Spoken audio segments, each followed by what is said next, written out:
चुकीच्या निर्णयामुळे आमच्यावर उपासमारीची वेळ आली. ती शासनाने बघावा आणि आम्हाला 100 रुपये तर रोज चुकतोय का ते बघावा. आणि घरी काय द्यायचं बायका पोरांना लेकरांना. अहो बाई कमी लागले ना आमच्या तेवढ्या. आम्ही काम बंद ठेवणार. जाणून बुजून पेन्शन देतात आम्हाला 10 रुपये तरी पेन्शन आहे का? एका तरी आम्हाला घरकुल मंजूर करून दिल्यात का शासनाने? अहो गुडघे जातात हे आम्हाला शिवाय खाईल का शासन? कुठला बी आम्हाला नसून द्या. तुम्ही उचलित का कोण नोकरदार? एक गटोड उचलणार नाही तुम्हाला. रक्ताचं पाणी करतात आम्हाला. रडू येते अक्षरशः रडू. काय करणार आम्ही?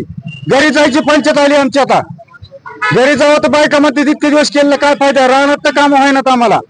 नमस्कार, मी विशाल जगदाळे. आता आहे धाराशिव येथील जिल्हाधिकारी कार्यालयासमोर आणि जिल्हाधिकारी कार्यालयासमोर मापाडी कामगारांनी 2 दिवसाचं धरणे आंदोलन सुरू केलेलं आहे. आणि नेमकं हे धरणे आंदोलन का सुरू केलेलं आहे आपण पाहूयात. काय सांगाल तुम्ही, कशामुळे धरणे आंदोलन केलेलं आहे आपण करताय? धरणे आंदोलन आम्ही जे शासनाने जे नवीन GR जाहीर केला द्वारपोच योजनेचा, तो आम्हाला मान्य नाही. तुम्ही थेट दुकानदारालाच द्वारपोच म्हणजे माल वाहतूक करायचं असं ठरवलेलं आहे GR मध्ये. ते आम्हाला मान्य नाही.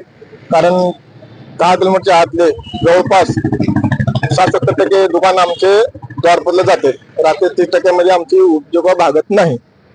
आणि जे धाराशिव जिल्ह्यातील जे 16 गोदाम आहेत, जे 16 गोदामध्ये जे शासकीय म्हणजे हमाल मापाडी संघाचे जे नोंदणीकृत हमाल आहेत, त्यांचं हाताचं काम गेलेलं आहे. त्याच्यामुळे आम्हाला जो कोण शासनाने जो कोणालाही तो टेंडर देईल त्या व्यक्तीला आमचं असं एकच म्हणणं आहे की नोंदणीकृत हमालालाच संघटना घेऊन काम करावं. आणि जे माथाडी मंडळाने जे आमचं दर जाहीर केलेला आहे त्याप्रमाणेच आम्हाला माथाडी मजुरीवर लिही शासनाकडे जमा करावं, हीच आमची मागणी आहे. हा GR काढल्यामुळं कामगारांवरती कशा पद्धतीनं काय ह्याच्यामध्ये फरक होणार आहे? ह्याच्यामुळे शासनाने ही एकतर चुकीचा निर्णय घेतला. 25-25, 30-30 वर्ष कामगार काम करीत असताना आता हे चुकीच्या निर्णयामुळे काय केलं, आधी शहरी भाग त्यांनी घेतला. आता हळूहळू 25-10 किलोमीटरच्या आतली सगळी दुकानं काढली. आता 10 आम्ही कामगार आहेत भूम तालुक्यात. तर तिथं आता 20-25 दुकानात काय करायचं 10 कामगारांनी? 25-30 वर्ष आम्ही नोंदणी करत हमालेत. आता हे शासनाच्या चुकीच्या निर्णयामुळे आमच्यावर उपासमारीची वेळ आली. ह्याची दुरुस्ती करण्यात यावी. हाय असं आम्हाला रेट शासकीय नियमाप्रमाणे टाकून देण्यात यावा. काम करायला आम्ही सज्ज आहेत. त्यांनी म्हणजे ही तर एक त्यांचा चुकीचा निर्णय.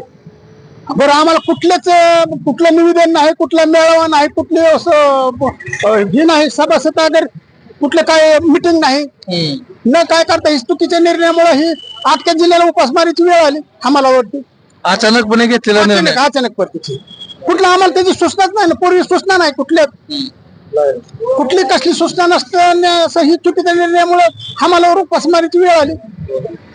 तुम्ही काय सांगाल? आम्हालावरती उपासमारीची वेळ आलेली आहे.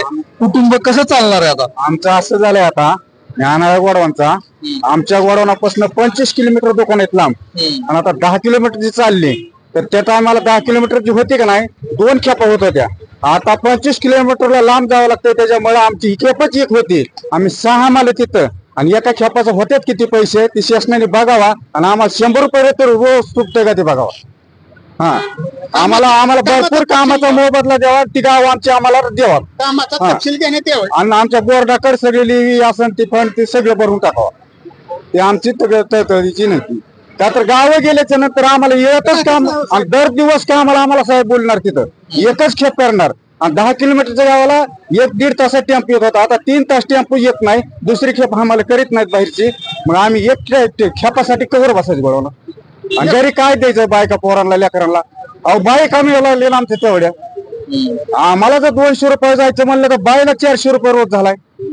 मग आम्ही काय बाय पुसलं जमा झालोत ना. आणि कशाच नाही आमचं घ्यावा असला हातातला घास. जाणून बुजून केलंय आम्हाला हे शासनाने. इतके दिवस शासनाला बरं वाटलं, आम्ही बी कष्ट केलं. आणि आता शासन काय आमच्याकडून खायला घेतला घास ती.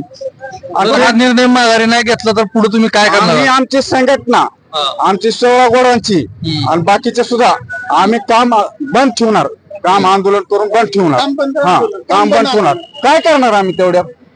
गावच जर आमचे झाले तर तुम्ही पहिले 10 किलोमीटर गाडी शहरातले गाडी आता 10 किलोमीटर गाडली आणि परत अजून 2 महिने सगळीच गाडी आम्हाला जाणून बुजून पिळवून होतंय, हो. आम्हाला ते जाणून बुजून पिळवून होतंय.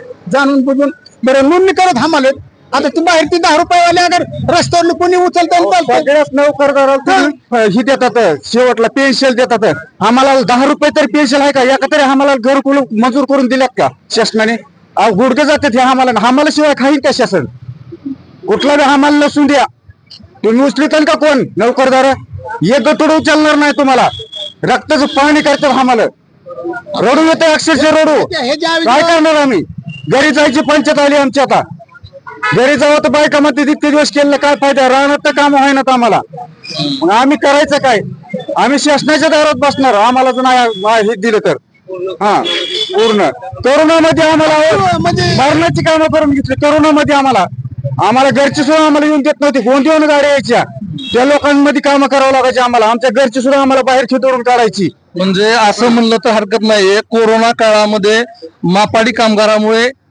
सर्वजण अन्न खाऊ शकले खाऊ शकले सगळी खाऊ शकली हा? आणि आमच्याच आता ह्यांनी उपासमार पाळी आली काय करणार असं का अन्याय तसं अन्याय करू नका म्हणून शासनाला आणि आमचं काय असेल ती आमच्या बोर्डाला लिही ही बरा आम्ही ती सुद्धा करायला तयार एक तर गोरवांचाच माल काढू नका तुम्ही ठेकेदार पद्धत करता आणि इतके दिवस केलं तुम्ही येऊन करा बरं म्हणाव तिथं तर साहेब कसं तर आपण बघतोय मापाडी कामगार जो आहे तो आक्रमक झालेला आहे आणि त्यांच्यावरती उपासमारीची वेळ आलेली आहे खरं तर याच्यावरती शासन काय निर्णय घेतं हे पाहणं गरजेचं ठरणार आहे. विश्व विशाल न्यूज साठी मी विशाल जगदाळे, धाराशिव.